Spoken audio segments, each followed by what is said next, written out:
Hello, everyone. This is Stanley and Kamjika's world presentation, and today's March 27th, currently 2:05 p.m. Eastern Daylight Time. And here with us is me, Dr. Sri Banerjee, Chair, committee member, Dr. Jenny Oliphant, and then student Stanley and Kamjika. So Stanley, whenever you're ready, you can go ahead and get started. Okay. Hi, good afternoon, everyone. Good afternoon, Dr. Banerjee. Good afternoon, Dr. Oliphant. I am here today to present my final dissertation defense for my study, the relationship between climate change awareness and mental health among the adults in the United States. And for me to get to this stage, I was supported by my committee members and my committee chairman, Dr. Srikanta Banerjee and Dr. Jenny Oliphant. By way of introduction and background, climate change, climate change awareness and mental health is an emerging public health concern. And there has been different hypotheses that significant drivers of physical and psychological distress could be caused by climate change awareness. Events like hurricanes, wildfires, floods, and heat waves have been associated with an increase in mental health disorder. But universally, it's been acknowledged as a significant social issue with far-reaching consequences in terms of the different aspects of health. For example, Swedish studies show that significant rise in the prevalence of depression, anxiety, and PTSD in individuals exposed to climate change. But however, there has not been rigorous studies focusing on statistical analysis to actually associate this hypothesized or correlations towards climate change. So hence, implications for climate change and mental health is still well understood till date. In terms of eco-anxiety, it has to do with feelings of fear, helplessness, and distress about environmental degradation.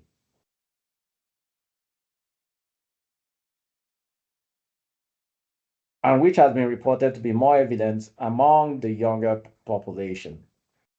In terms of closest studies or findings that has been done in United States was mainly from the American Psychological Association that noted in terms of frequencies that 68% of the US adults expressed concern about climate change, and 40% reported that it significantly impacted their mental health. And with regards to eco-anxiety, it tended to be more prevalent amongst the younger adults, people below 30 years of age, of which 51% of the young people in the US were between 18 to 29 based on that particular study, and they reported feeling anxious about climate change. While 29% expressed that they felt very, very or extremely anxious at the time. However, people who strongly believe in the reality of climate change were more likely to report elevated levels of distress, such as worry, fear, and helplessness. Again, these were all prevalence studies that just noted in prevalence relationship in terms of correlations, but no rigorous statistical analysis were done to find out if there were associations between these studies. Hence, the need to examine the role of climate change awareness as a psychosocial factor, playing a critical role in mental health outcomes. By way of background, my dissertation is a three-paper manuscript, as I had manuscript 1, 2, and 3. And manuscript 1 focused on the relationship between climate change awareness and depression and anxiety amongst Americans. And this was based on the growing concerns about climate change can increase stress and anxiety and the aspect of eco-depression, particularly as awareness of climate threats rises. In terms of other issues, lack of clarity on the specific pathways between climate change knowledge and mental health disorders also connoted into my thinking about doing this study. as depression or anxiety may vary by level of awareness as well. So I decided to look into it. For my second manuscript, in terms of background, it has to do with the gender differences in terms of this relationship between climate change awareness and its association with depression or anxiety. And as research has shown that there's always a biological component in terms of the differences in sex with regards to relationships of different diseases or problems. So research suggests that gender differences in how individuals experience and respond to stress and anxiety, as women may report higher levels of distress related to environmental concerns. And again, the sex-specific emotional responses to climate change may influence how men and women process eco-anxiety and eco-grief differently as well. And there may be intersectionality in terms of this relationship, and that's where the role of other social demographic attributes comes in to provide more information. For manuscript three focused on the climate change awareness and worrying amongst Americans. Worrying is a key psychological response to perceived existential threats like climate change and can lead to chronic anxiety or mental fatigue. Worrying is synonymous to generalized anxiety disorder. And also, possible long term effects of persistent worrying about climate related disasters and the future of the planet remain underexplored. So the role of social demographic attributes to the intensity of worrying may also differ based on climate change awareness. And there's a need to really understand what these dynamics look like. So in terms of the bigger picture, the social problem which I identified and I thought that I should provide information about were based on the general well-being of the environment and population, in terms of destruction of the landscapes and settlements, along with gradual environmental changes can lead to stresses that can cause mental health problems. And the impacts of climate change linked to increased risk of mental health disorders like PTSD, sleep disruption, depression, as vis-a-vis psychological and emotional repercussions stemming from the anticipation of future impacts that may also occur, which can also lead to the worrying that we are talking about. Hence, there remains a poor literature on its impact on mental health, especially on vulnerable population. So the gap in research shows that there is depth in literature on the impact of climate change awareness on these aspects that these outcomes that I want to look at, which is the depression or anxiety and worrying. And there is lack of literature amongst US population, and also there is no information on gender differences. In terms of my research question, for manuscript one, my research question was, is there an association between climate change awareness and depression or anxiety among adults in America controlling for age, gender, marital status, and socioeconomic status? In terms of my null hypothesis, there is no significant association between climate change awareness and depression and anxiety among adults in America controlling for age, gender, marital status, and socioeconomic status.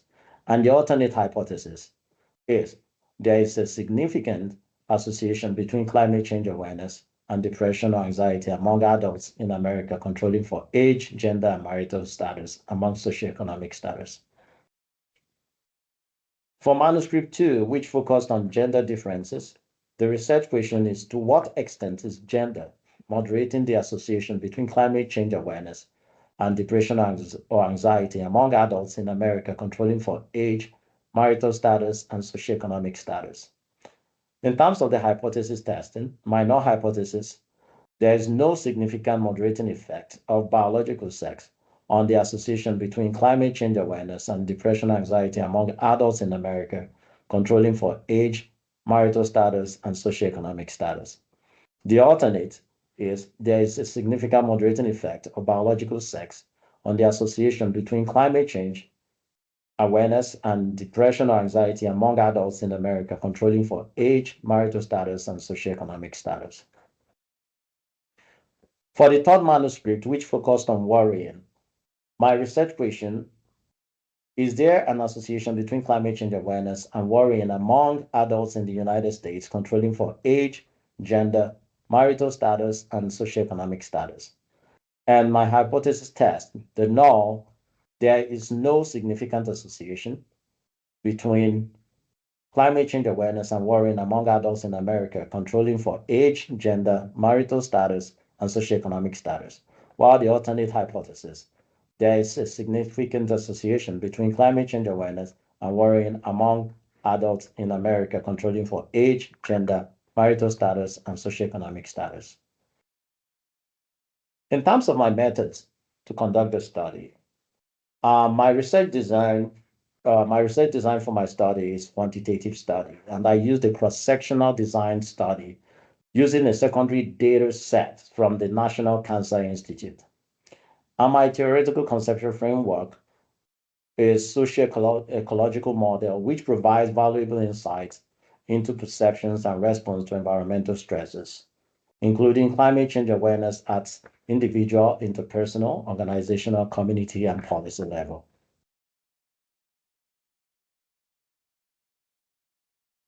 With regards to the data collection methods for the HIN6, the study used data from the Health Information National Trend Survey. The HIN survey is a comprehensive, nationally representative survey conducted by the National Cancer Institute since 2003, gathering data from US adults aged 18 and older. The most recent found, which is the HIN6, which is what I used for the study, was run from March 7th to November 8th, 2022, with a target of 7,000 completed questionnaires. The survey covers a wide range of topics, including health literacy, misinformation, social determinants of health, and telehealth usage. In terms of the sampling, they used a two-stage sampling design, selecting a stratified sample of residential addresses, ensuring diverse geographic and demographic representation with oversampling of high minority and rural populations to address health disparities. For my measures, for my manuscript one, the dependent variable is: has a doctor or other health professional ever told you that you had depression or anxiety disorder? And the response was yes or no. And the independent variable is how much individuals think climate change will harm their health. In terms of manuscript 2, the dependent variable is: has a doctor or other health professional ever told you that you had depression or anxiety? And this was a study where we are looking at the moderating effect of gender. And the independent variable remains how much individuals think climate change will harm their health. For manuscript 3, the dependent variable is how often have you been bothered by not being able to stop or control worrying? And the independent variable is how much individuals think climate change will harm their health. In terms of data analysis methods, descriptive statistics were used, summarizing the sample characteristics using frequencies, means, and standard deviations for demographic variables, example, age, gender, income, and key study variables as well, including climate change awareness and depression or anxiety diagnosis. Chi-square tests were used for binary outcomes, and also multivariable regression analysis were used to estimate the true relationship in terms of odds ratio and controlling for confounding variables. In terms of the results of my study, this is the social demographic attributes of my population of study, or my sample of study. And the mean of the population is 55.6 or 56 years approximately, with plus or minus 17.4 standard deviation. In terms of the gender distribution, Females had a higher sample with approximately 61% of the population being female. And in terms of the employment status of our population, it was kind of similar, almost 50% across both employed and unemployed. And in terms of marital status, the bulk of the population were married, with about 51% of the population. And with regards to education, education were kind of similar, so to speak, especially between some college and college graduate. College graduate had about 28%, and some college had 21% of the population, with less than post high school having the highest number of 32%. Um, in terms of sexual orientation, the bulk of the population identified themselves as being heterosexual. And with regards to annual income, the bulk of the population earned less than $50,000, with a frequency of about 44%. And for those who responded to depression or anxiety, about 74% of them denied having such a diagnosis. And in terms of climate awareness, about 78% responded to understand what climate change is all about. For manuscript one, in terms of the odds ratio estimates and the association, which focused on the relationship between climate change awareness and depression or anxiety among Americans. Um, in terms of the relationship between the age and in terms of the relationship pertaining to age, with regards to the crude odds ratio, it showed that it was statistically significant. And even after adjusting for all confounding variables, it remains statistically significant. We showed suggesting a slight decrease in the odds of depression or anxiety with increasing age. For gender, females had a crude odds ratio of 1.925 as compared to males, indicating a higher odds of mental health issues. But interestingly, after adjusting for all confounding variables, the relationship changed as the female were less likely to report depression and anxiety. Um, in terms of employment status, unemployed individuals had a crude odds ratio of 1.159, indicating higher odds of depression and anxiety. Um, However, after the adjustments, there was a reversal of the relationship as well. Um, in terms of unemployment, suggests that unemployment significantly increases mental health challenges. Um, for marital status, single individuals had a crucial ratio of 1.369 compared to married individuals, and it was statistically significant. The adjusted odds ratio for single individuals remains statistically significant after adjusting for all confounding variables. But in terms of divorced individuals, after adjusting for all confounding variables, it was not statistically significant. For education, for education, there was no statistically significant relationship between education and this relationship with climate change awareness. Um, for sexual orientation, for those who did not identify as being heterosexual, they had a crucial ratio of 3.335, indicating significantly higher odds of depression or anxiety. However, after adjusting for odds ratio, the relationship still remains strong, and which further emphasizes a strong relationship or strong association for among those who are not heterosexual as having the more likelihood of reporting depression or anxiety. With regards to annual income, individuals earning less than $50,000 had a cruise house ratio of 1.517 compared to those earning more than $100,000. The adjusted house ratio was not statistically significant. Um, and in terms of climate change awareness and this relationship to depression or anxiety, following adjustment for the confounding variables remained significant to show that climate change awareness was actually associated with people reporting or having a diagnosis of depression or anxiety.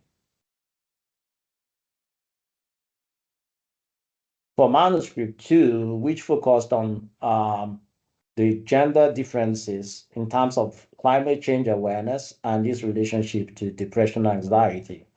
Um, males show that in terms of males, the cruise-house ratio in terms of age, as a matter of fact, for both males and females, both the cruise-house ratio and the adjusted house ratios remain statistically significant, indicating a slight decrease in depression and anxiety with every increase in age for both gender. Um, in terms of um, in terms of employment, males had a crude house ratio of 1.410, indicating higher odds of depression or anxiety for employed males as compared to those who are unemployed. However, after adjustment, with for confounding variables, the relationship changed, indicating that those who were unemployed were more likely to have increased depression or anxiety. And similarly, such relationship was also noted for females as well in terms of the relationship.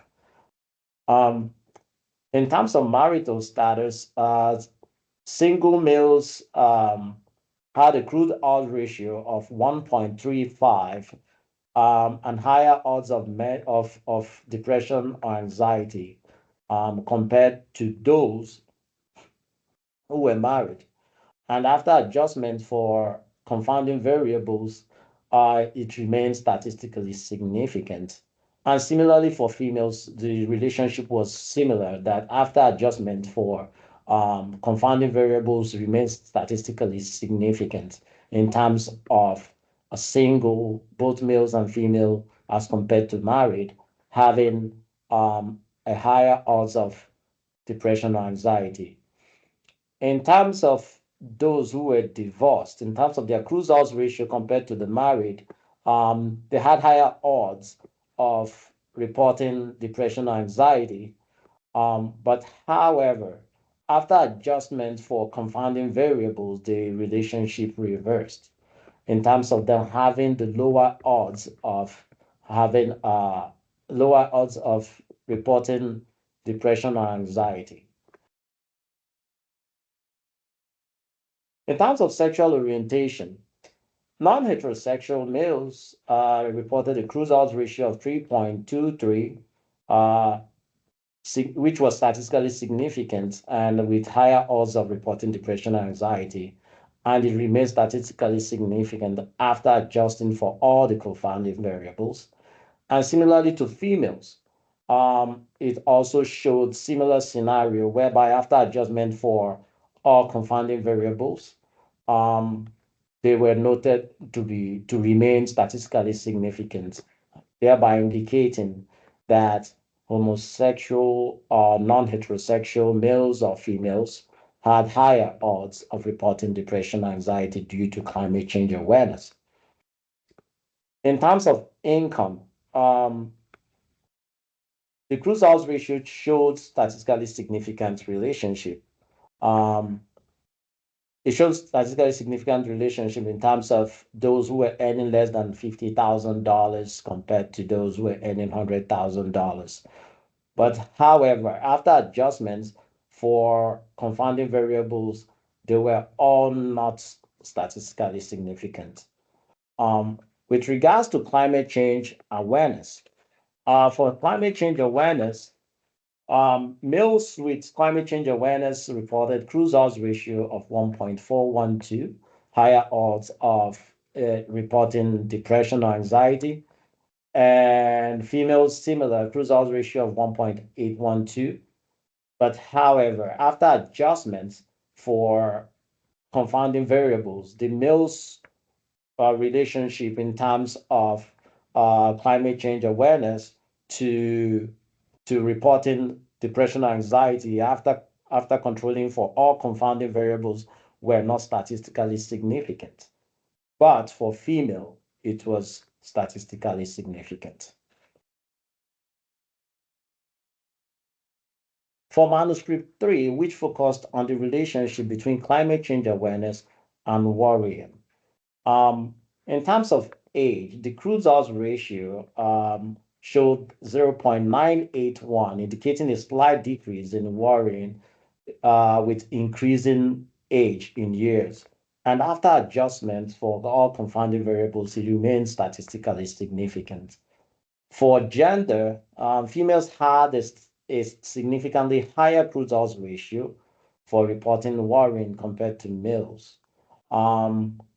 However, after adjusting for all confounding variables, the relationship changed in terms of as females now had an odds ratio of 0.660 in terms of reporting depression or anxiety. With regards to employment status, there was no statistically significant relationship with that variable in terms of its relationship to climate, to reporting depression, anxiety, or even in terms of climate change awareness. For marital status, divorced individuals had a cruise odds ratio of 1.624 for reporting worrying compared to married individuals.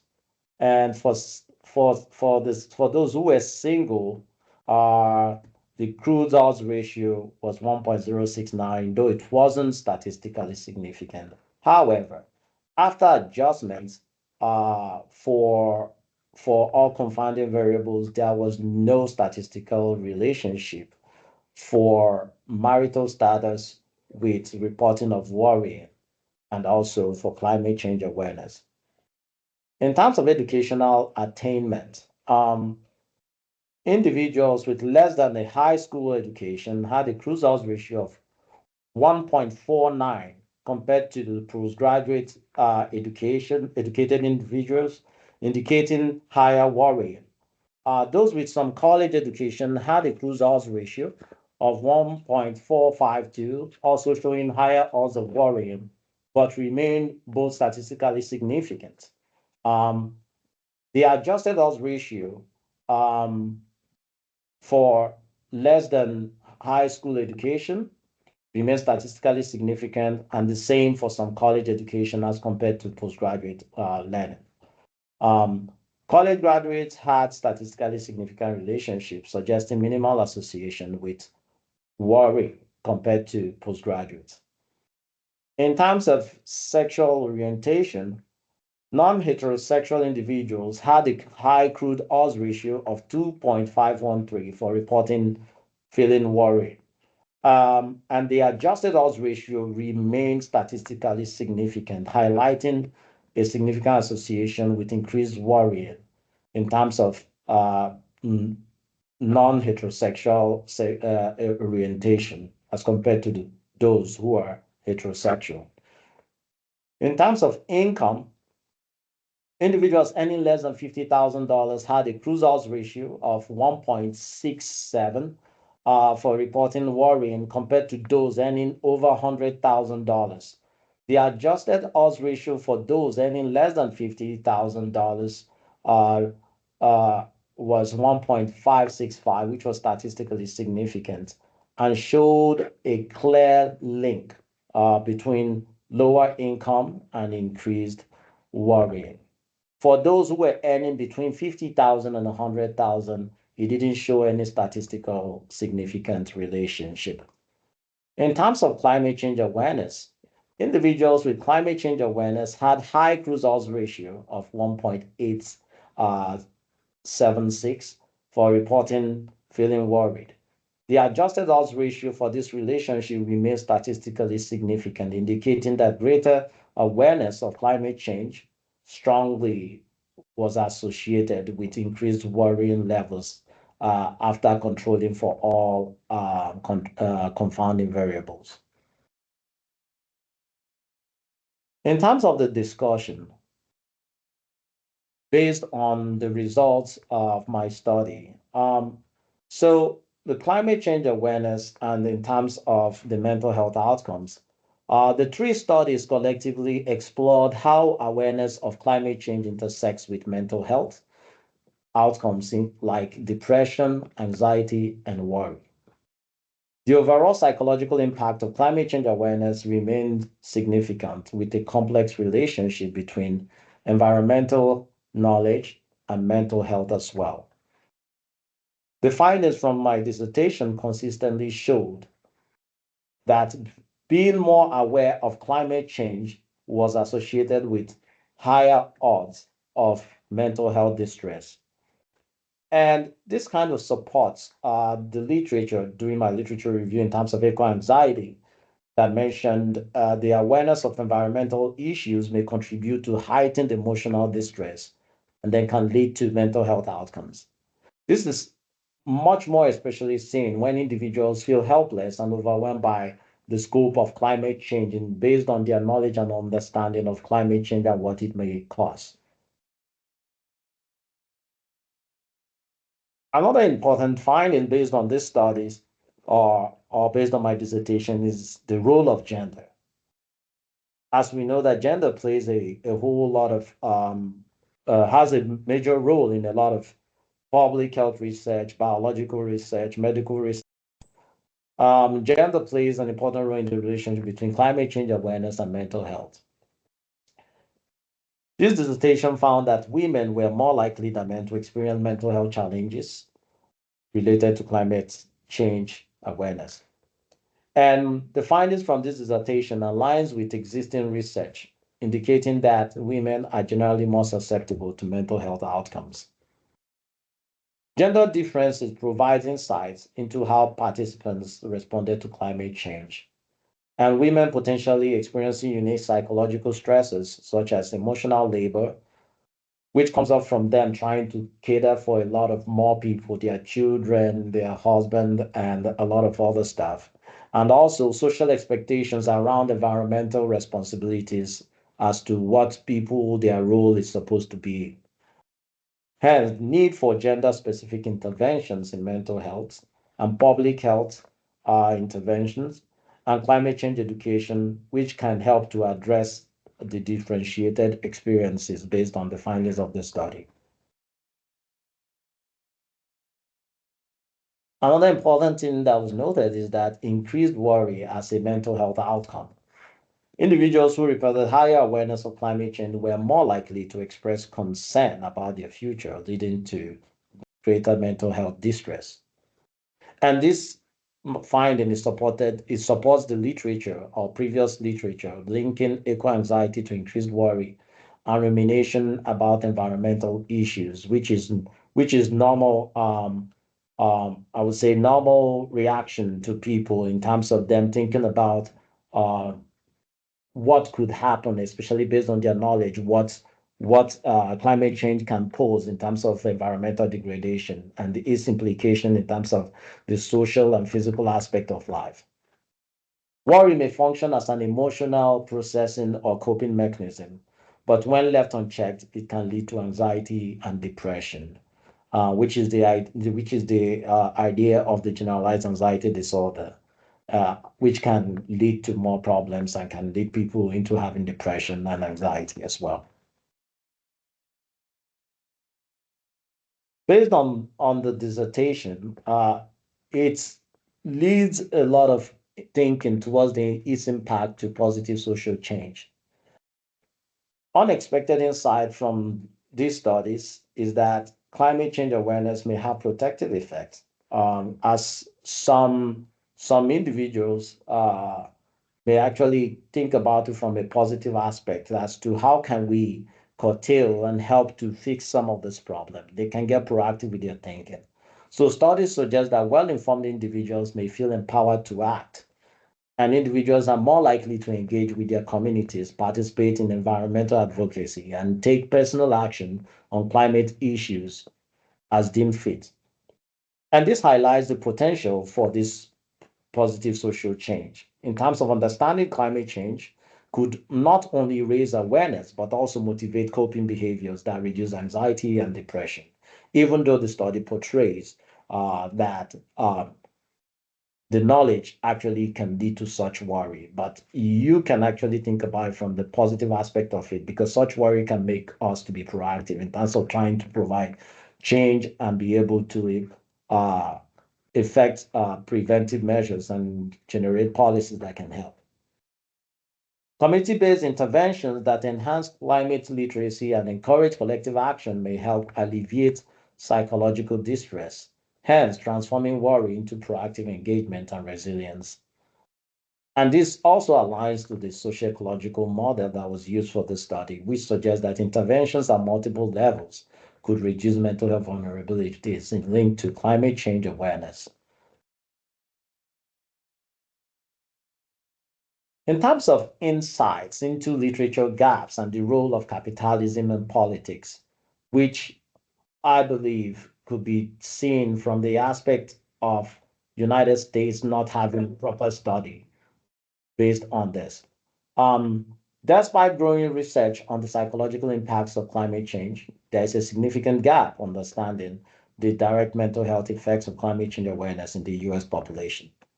This gap may be due to limited interdisciplinary research connecting climate science with mental health and public health disciplines together. Climate change research has primarily focused on just physical and environmental impacts with minimal integration of mental health considerations, and which has been ignored a lot. Institutional barriers with academia, where environmental sciences and mental health disciplines often operate separately, contribute to the lack of research integration. And one cannot talk about the United States without talking about its politics and its capitalism. So the politicization of climate change in the US may be influenced by industries like oil, gas, and coal, which has hindered public acceptance and awareness of these climate issues as it pertains to people. And we cannot talk about all this without mentioning the corporate interest in terms of conglomerates, particularly those profiting from fossil fuels and climate change denial, as they may often block acknowledgement of mental health impacts of climate change. Based on my dissertation, I believe that there are areas for future research to work on. There's need for more longitudinal studies to better understand the causal pathways, that's for sure. The evolving relationships in terms of future research should explore how the relationship evolves over time, particularly after climate events, natural disasters. Think about it in terms of policy changes to see if there are changes based on what has been enacted. We have to also look at intervention studies. Research on the effectiveness of climate education and mental health support programs in reducing outcomes would be a valuable asset.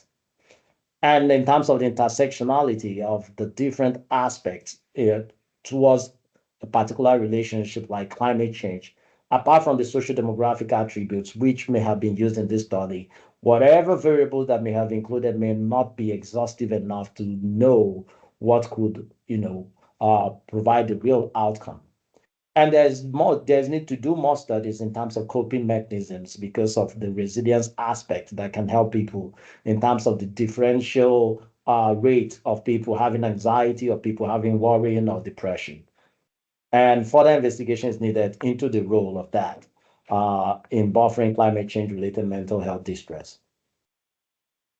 So lessons learned from this dissertation so far. Multidimensional approach is the key. Studies emphasize the importance of considering both demographic and psychological factors in understanding mental health impacts of climate change. A multidimensional approach provides a more nuanced understanding of how climate change affects individuals in different ways, offering a broader context than just a single case study. Another lesson that I learned is that assessing both positive and negative outcomes are very important in terms of knowing that, oh, climate change awareness can lead to increased depression, anxiety, or worrying, and also to understand it from the positive aspect that that can make people to be prepared for such outcomes in terms of building resilience and coming up with strategies to curtail these problems. Community-based interventions are key. The research highlights the value of community-based interventions in addressing mental health issues related to climate change. And social networks and community engagement play a critical role in mitigating the psychological effects of climate change. The strengths and limitations of my dissertation. For the strengths of the three studies or the three manuscripts, I used a data set that is assumed to have a large sample size. So utilizing a large data set like HIN6 provides a robust sample for analysis, increasing the generalizability of my findings. The cross-sectional design allows for a snapshot of the relationship between socio-demographic factors, climate change awareness, and the different aspects of mental health disorders that I looked at. And also the diverse socio-demographic variables helps to understand the comprehensive analysis of various influences of climate-related worry, and even in terms of the depression or anxiety as well. And the rigorous quantitative analysis using logistic regression helps to provide the precise estimates of associations and allows for controlling confounding factors as well. And there's the insight into vulnerable populations in terms of looking at the non-heterosexual individuals and those who have lower income as well, just to understand the perspective from that aspect. And climate change awareness focus, the emphasis on that provides critical insight into how education and knowledge affect emotional responses to environmental issues. In terms of the limitations, though the cross-sectional design is also a strength, it is also a limitation.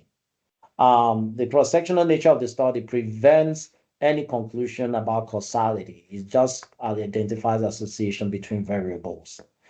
The self-reported data is not really foolproof as the study relies on self-reported data, which may introduce biases such as recall bias or social desirability bias, which may affect the accuracy of the responses and even the outcome of this study. Limited scope for mental health variables. The study primarily focuses on depression, anxiety, and potentially overlooking some other mental health aspects as well. And the potential confounding variables may not be exhaustive enough, although adjusted odds ratios were used to control for several confounding factors. The generalizability of the study is kind of questionable. While the study includes a large data set, the sample may not fully represent all the geographical or cultural context of the American population, considering that America is a very diverse population. So limiting the generalizability of the findings to certain populations based on this study. And the one-time snapshot of the study at a single point in time may not capture changes in terms of the awareness or concern for climate change over time, particularly as climate-related events become more prevalent. In conclusion, my dissertation reveals a clear link between climate change awareness and increased mental health issues, vis-a-vis depression, anxiety, and worry among American adults. Greater awareness of the ecological crisis often leads to increased eco-anxiety and eco-depression. However, awareness can also result in empowerment, particularly when concerns lead to climate mitigation efforts and community involvement. Gender differences were noted. One major conclusion is that women are more susceptible to negative mental health effects of climate change awareness than men. Gender sensitive therapies are needed to address these psychological impacts effectively to curtail for the gender role or the biological role of the different gender. Comprehensive approach is necessary to develop effective mental health interventions that can address climate change issues. And finally, my dissertation aligned with the social ecological model advocating for multi-level interventions targeting individuals, community, and larger societal structures.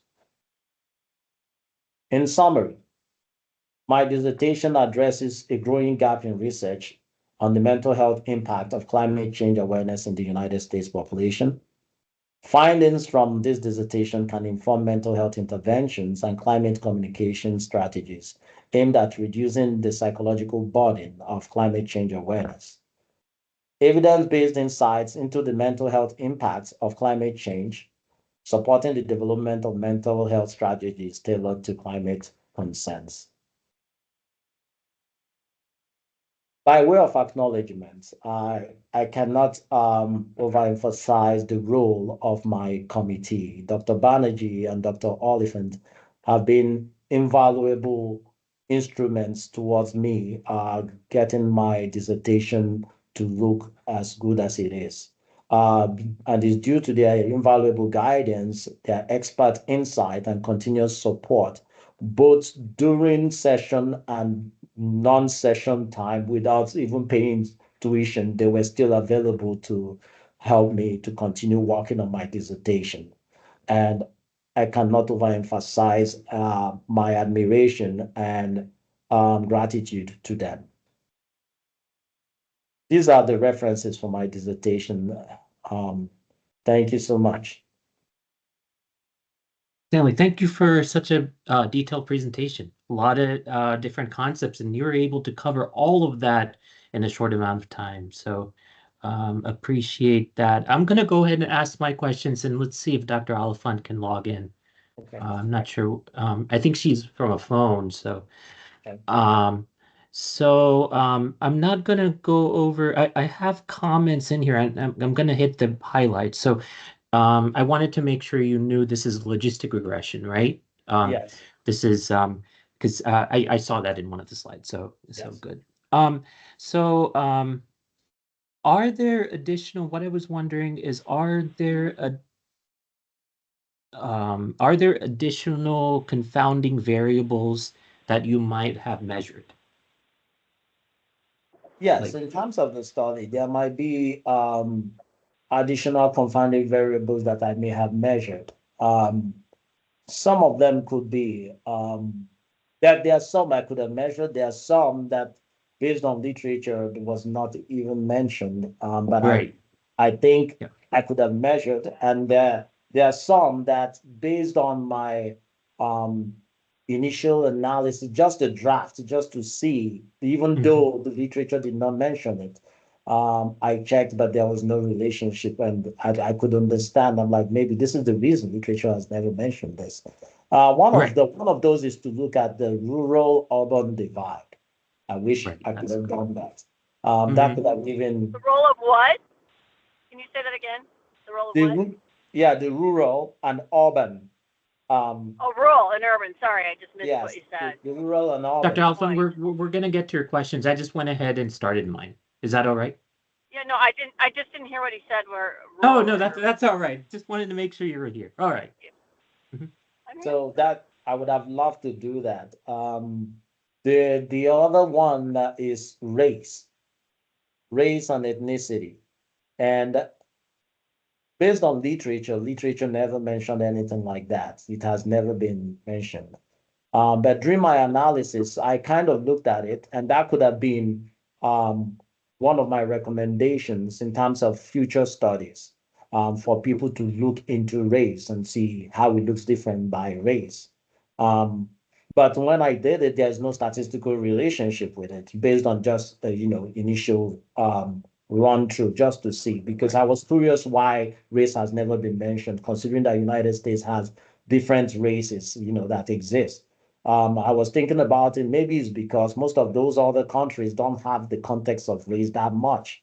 But I know United States is a big deal in United States. But I Right. just looked at it. Was statistically significant? Significant. Right. Those are great variables. Race is an important one actually that Yeah. is looked at. One of the things that I look at is the number of years since they have been diagnosed with anxiety.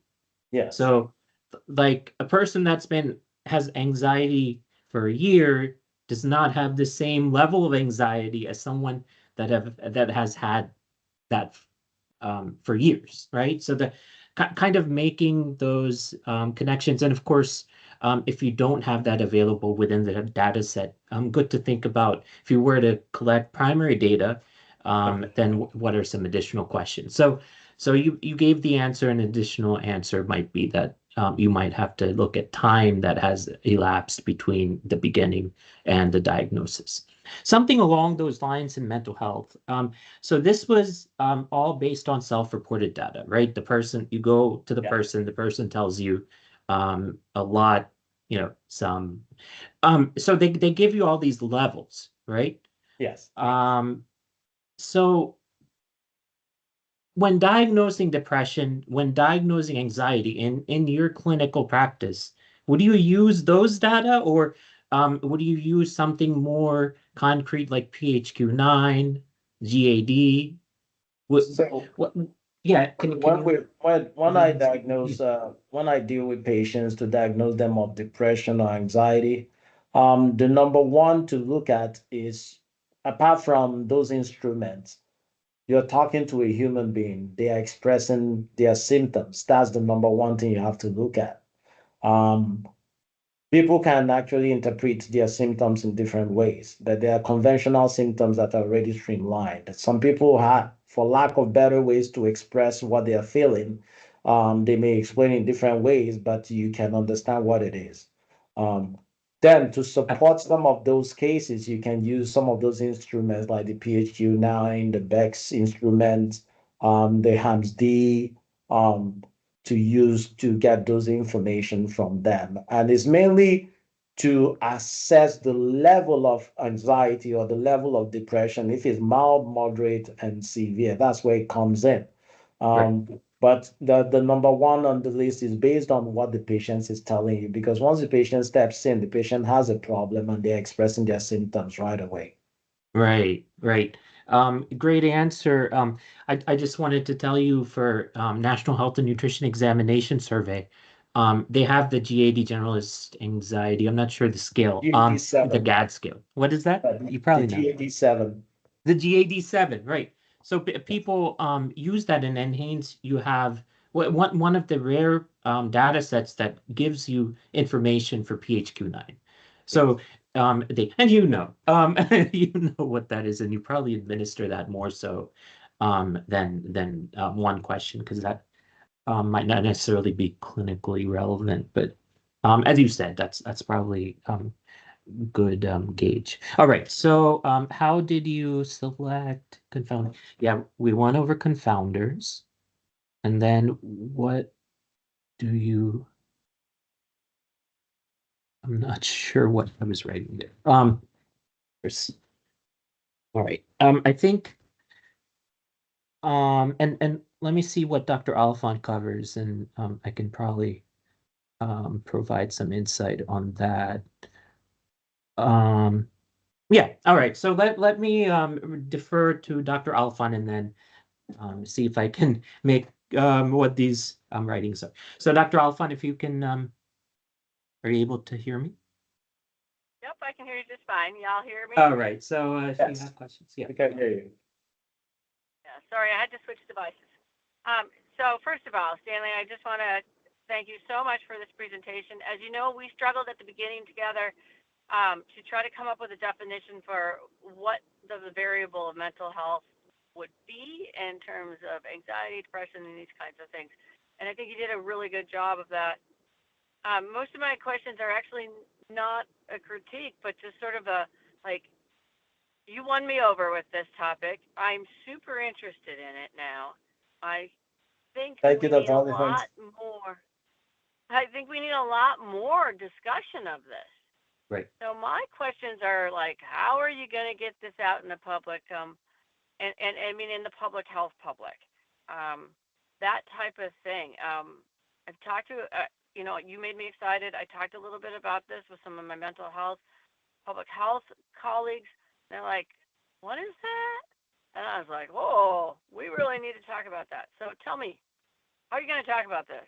Okay, Dr. Oliphant, thank you. That is a very great question. That's very important. Um, one of the biggest challenge that I have among some of the people or some of my colleagues who already have a doctoral degree, um, is they just graduate and they don't even remember what they did in their dissertation. In essence, they just once the thing goes into the dissertation and they graduate, they don't bother publishing it. One of the most important ways of putting out the information out there is to get it published in a peer-reviewed journal, and which I am confident that three of these papers will be published. I'm going to push them to be published. That is number one. Number two is having conversations about this and the narrative. And I'm actually happy that I actually did a logistic regression analysis to actually find some associations with this, which has never been done before based on my literature review search. I've not seen not even one to show something like this with American population. So an aspect of it is in terms of my other background is I have some training in global mental health, and I actually had this conversation with Dr. Banerjee. That is an angle that I can start talking to people about some of the ideas of ecological concepts that can lead to mental health problems. And it's not just a one-way fix all. And we can actually have this conversation based on the fact that pre-COVID, nobody took interest in mental health problems. But once COVID came in, a lot of things people started appreciating mental health. And all it takes is just to start having the communication, probably via radio jingles, social media platforms, and the role of the Gen Z helped with the whole COVID situation and mental health issues. And I have a good feeling that having conversations about this can turn the tide and start making people to appreciate it a lot more and can provide more insights to a lot more people in America and not just these corporates, big conglomerates who are actually having conversations that don't want people to understand that this can cause things like this.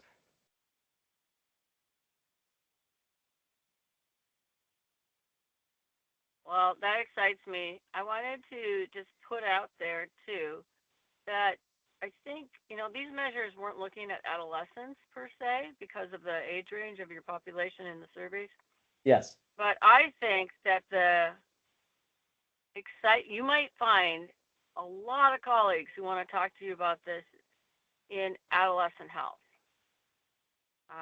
And so, of course, that's my area of expertise. So I'm thinking of it in that sense. But I think if you did the same measure with adolescents, they'd be off the charts. I think so too. And that would be another way to actually create social change because we also know that young people are very energized around environmental health issues as much as we can get a population to be proactive. So I just encourage you to connect with your adolescent mental health colleagues and Okay. see if you could push this that way. Um, Again, because if young people can create social change, it often goes up, right? To more people. Yeah. Dr. Yes. Benashri, I don't really have a ton of questions. Oh, I just wanted to yeah. The, the, compliment the, him on that. yeah, no, those were great insights. I think different age groups can provide more results as to and I think we had this discussion previously, is that when you have um, uh, and I forgot. When you I I don't remember. All right. May I ask Yeah, one? May I say one more thing about this? yeah. Your dissertation or your. So one of the things that won me over was a very well done literature review.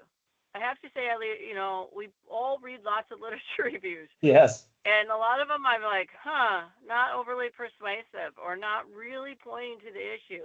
So I just wanted again to compliment you on that, and that there may be articles in there that aren't part of your three that the literature review in and of itself speaks to some. Maybe it's just a brief, but I think there's something in there as well because you did a really good job of documenting the United States is absent in this conversation. Thank you, Dr. Oliphant. So Yeah, I I think you go think there too. yeah, thanks, Dr. Alfon. Something I wanted to bring up is that you do use the terminology, just the terminology. So you use post-secondary, right? Was that a variable that was within the literature or within the data set, or is that kind of something you named that? I believe it's in the data set. Does It's that help? actually in the data Because set, yes. yeah. Usually I'm used to some high school graduate, and then some college. So just be aware of all the categories. But Okay. I mean, you said about dissemination. Make sure you look at APHA deadline is coming up. Okay. Some of the abstracts you can submit there, Okay. and that can be source of. And then there's something called MDPI journals, and when Okay. you're first starting off, that's a good journal, PubMed indexed. So everything that you look for, that one journal has. Okay. So contact me. I'm, of course, you're a collaborator in some of my research, so that's great. And that can build your resume as well when you go to these interviews. So, Yeah. all right. So I won't have you waiting much longer. Dr. Alfont, have you come to a consensus as to how we should proceed? Oh, absolutely. I think we should proceed with no limitations and Yeah, let's let's get you out in the world. Thank you, I Dr. Oliphant. agree. Congratulations, you've done a great job. And I can have the privilege of calling you Dr. Nkemjika. Thank you, Dr. Banerjee. I'll be the first. And Thank you, Dr. then, Banerjee. Thank you, Dr. Oliphant. yeah, You're I most welcome. truly appreciate your feedback, your time. Number one is your time. It's rare to find people with such qualities that even after a term or a semester, during the break, 2 weeks break, you guys are still responding back, encouraging me. So yes, move to the next one. It's a rare quality, and I'm glad that I have that personality of, I want to get work done, and I guess that also spurred you people to support me. Um, if I were the kind of person that, I just, I don't respond to information. I'm not even looking for you guys. I'm sure maybe you guys won't be spurred to nudge me towards the right direction, and by no means am I sugarcoating this? I am in awe, and I really appreciate both of you for supporting me and making me a better person. thank you for those compliments. And this is something that goes beyond when you're done. I mean, any recommendation letters that you need, you can contact either one. Of course, you have much better recommendation letters from doctors, but um, if you do need, then we're here. So Of course. so thank you. That presentation was great. So Thank you so um, much. any more comments or questions? Are we ready to adjourn? I think we're ready. All Congratulations. right. All right. Congratulations then. Thank you, Dr. Oliphant. Thank you, Dr. Banerjee. Yes, you're welcome. Welcome. Bye. Bye. Celebrate. All right. Yeah. All right. Yeah. All right. Bye. Bye. Thank you, Dr. B.